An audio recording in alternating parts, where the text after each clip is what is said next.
વિદેશમાં વસતા મારા વાલા દર્શક મિત્રોને મનોહર પટેલના જય ભગવાન. મિત્રો, હમણાં જ શિવરાત્રી ગઈ. અમારા નજીકમાં ગુપ્તેશ્વર મહાદેવ છે. શિવરાત્રિના મેળામાંથી આ શેરડી લાવ્યો છું. ગામડાની ભાષામાં તો અમારી યાર એને હોઠો કે ભાઈ શેરડીનો હોઠો. મિત્રો, ઉનાળો આવે છે, ઉનાળાની શરૂઆત થાય છે. ઠેર ઠેર હાઈવે ઉપર શેરડીના રસના કોલું હશે અને ગરમીથી આપણે કંટાળી ગયા હશું એટલે શેરડીનો કોલું જોઈએ અને રસ પીવાનું મન 100% થાય. મિત્રો, આપણે રસ પીએ છે, પણ ખાસ યાદ રાખો મિત્રો, શેરડીનો રસ પીજો ના નથી. 2-5 રૂપિયા વધારે થાય એનો વાંધો નહીં, પણ બરફ વગરનો શેરડીનો રસ પીજો.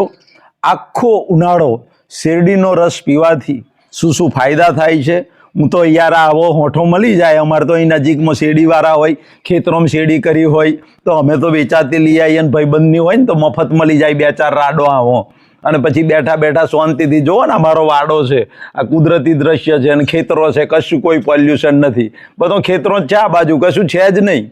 છેલ્લું મારું ઘર છે અને મસ્તીથી આ રીતે બેઠો બેઠો હોઠો ખાઉં છું. એટલે મિત્રો, શેરડી જે છે ને, તમને મેડિકલ સાયન્સની વાત કરું તો આજના મેડિકલ સાયન્સે પણ પ્રૂફ કર્યું છે કે શેરડીના રસની અંદર સૌથી વધારે લોહ તત્વ એટલે આયરન છે મિત્રો, જે હિમોગ્લોબિન બનાવવાનું કામ કરે છે. અને અમે તો અમારા ગામની અંદર મિત્રો વર્ષોથી શેરડીનો કોલું હતો. એ શેરડીના કોલુની અંદર અમે જાતે ગોળ બનાવ્યો છે. કેવી રીતે ગોળ બને છે અને ગોળ ભરી અને ગોળ જે લિક્વિડ ગોળ હોય, ઢીલો ગોળ હોય, એના માટીના માટલા ભરી અને અમે મૂકી રાખતા હતા. આખું વર્ષ અમારા ગઈડિયાઓ બધા જે છે આ રીતે જ ગોળ ખાતા હતા, ચા પણ ગોળની મૂકતા હતા. હવે આજે જમાનો બદલાઈ ગયો યાર, ટેકનોલોજી આવી ગઈ. આજે મીઠાઈઓ બધા, હવે તો બહેનો બધી દાળ શાકમાં હોવ મોરસ જ ખોણ જ વાપરે છે. એટલે ના વાપરશો યાર, આ મનહરભાઈની વાતને હોભરો બરોબર. ખાડ જે છે ને, એક વખત સુગર ફેક્ટરીની મુલાકાત લેજો. આ જે શેરડીનો રસ છે, શેરડીના રસમાંથી ગોળ બને ડાયરેક્ટ ચૂલા ઉપર એને ગરમ કરી અને ગોળ બનાવવામાં આવે. લાલ કલરનો ગોળ આપણે ખાઈએ છીએ, વ્હાઈટ નહીં, સફેદ નહીં, લાલ કલરનો દેશી ગોળ છે, ઓરિજિનલ. એમાં આયરન લોહ તત્વ ભરપૂર માત્રામાં છે. પણ ખાંડ જે છે એ ખાંડમાં મિત્રો આ શેરડીના રસ ઉપર 24 પ્રકારના કેમિકલની પ્રોસેસ થાય છે અને 24 પ્રકારના કેમિકલની પ્રોસેસ થયા પછી એમાંના બધા જ વિટામિન મિનરલ્સ બધા કાઢી નાખવામાં આવે છે. એકલું કાર્બોહાઈડ્રેટ એટલે કે ગ્લુકોઝ રહે છે, એમાં કોઈ વિટામિન મિનરલ્સ હોતું નથી. એટલે ઓરિજિનલ જે મલાઈ છે આમાં રહેલી શેરડીની અંદર, એ મલાઈ તો ખોંડની કંપનીવાળા કાઢી નાખે છે. આપણને શું હાલે છે તો કે કચરો, કાર્બોહાઈડ્રેટ, એકલી સુગર જ. એટલે એ મિત્રો જ્યારે સુગર આપણા પેટમાં જાય એટલે લીવર એનું ચરબીમાં ટ્રાન્સફરન્સ કરે, કન્વર્ટેશન કરે અને ચરબી પછી જમા થાય.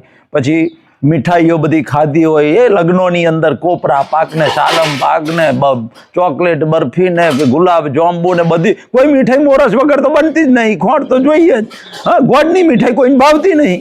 એટલે મિત્રો, ખોળ જે છે એની ઉપર માત્ર ને માત્ર એમાં શર્કરા છે, કાર્બોહાઈડ્રેટ છે, જે મિત્રો આપણા ઓવરવેઇટનું કારણ છે, પેટ મોટું થઈ જાય એનું પણ કારણ છે. એટલે મહેરબાની કરી મારી બધી જ બહેનો જે વિડીયો જોવે છે, દેશ વિદેશની બધી બહેનો બરાબર હોંભળી લેજો યાર.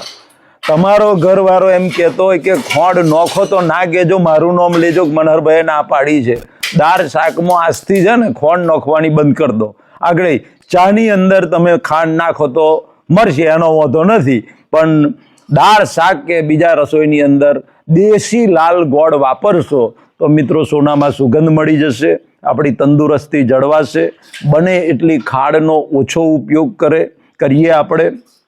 ઉનાળો આવે છે, હાઈવે ઉપર શેરડીના કોલું દેખાય તો બરફ વગરનો શેરડીનો રસ પીવાનો અને એનાથી ઉનાળાની ગરમીમાં આપણી બોડી રિહાઇડ્રેટ પણ થાય છે, એટલે ડિહાઇડ્રેશન થતું નથી અને સૌથી વધારે કેલેરી પણ એમાંથી આપણને ઉર્જા મળે છે. મિત્રો, તો ફરી કહું છું કે કેમિકલવાળી આજની જેને આજનું મેડિકલ સાયન્સ વ્હાઇટ પોઈઝન કહે છે, સફેદ ઝેર, અને આયુર્વેદમાં ક્યાંય ખાંડનો ઉલ્લેખ નથી મિત્રો.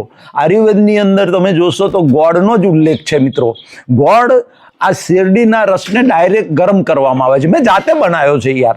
શેરડીના રસમાં એને ચૂલ ઉપર ગરમ કરવામાં આવે અને ગરમ કરી અને એની છારી કાઢવા માટે સોડા બાયકાર્બ એટલો જ નાખવામાં આવે, જે ખાવાનો સોડા નાખવામાં આવે અને ઉપરની છારી બધી નીકળી જાય અને પછી એ ઘટ થાય, શેરડીનો રસ જાડો થાય એટલે ગોળ બની જાય. તમે જો શેરડીનો રસ તમારી પાસે પ્યોર તાજો હોય તો તમે પણ તમે ગેસ ઉપર એને ગરમ કરશો તો એને પણ તમે ગોળ ઘેર પણ બનાવી શકાય છે. મેં જાતે બનાવ્યો છે એટલે મને પ્રોસેસ ખબર છે એટલે કહું છું મિત્રો.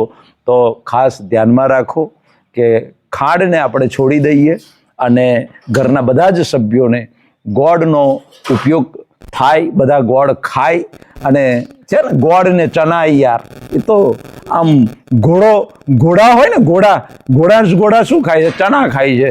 અને બળદને પણ યાર ગામડામાં તો જોન લઈને ગાડોમાં અમે જતા હતા ને, તો જે પહેલું ગાડું જાય કન્યાના ગામમાં પહેલું ગાડું જોપવામાં આવે ને એટલે એને ગોળ ખવડાવવામાં આવતો બળદને. એની પાછળનું કારણ ગોળમાં તાકાત છે. ફરી કહું છું, આમાં લોહ તત્વ છે, આયરન છે, હિમોગ્લોબિન છે, એટલે લોહીના ટકા આપણા વધે છે.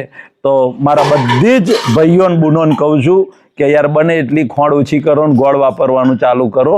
પરમપિતા પરમાત્મા મારા વાલા દર્શકોને લાંબુ નિરોગી આયુષ્ય આપે, હૃદયથી પ્રાર્થના. મનોહર પટેલના જય ભારત, જય હિન્દ, જય ગુજરાત.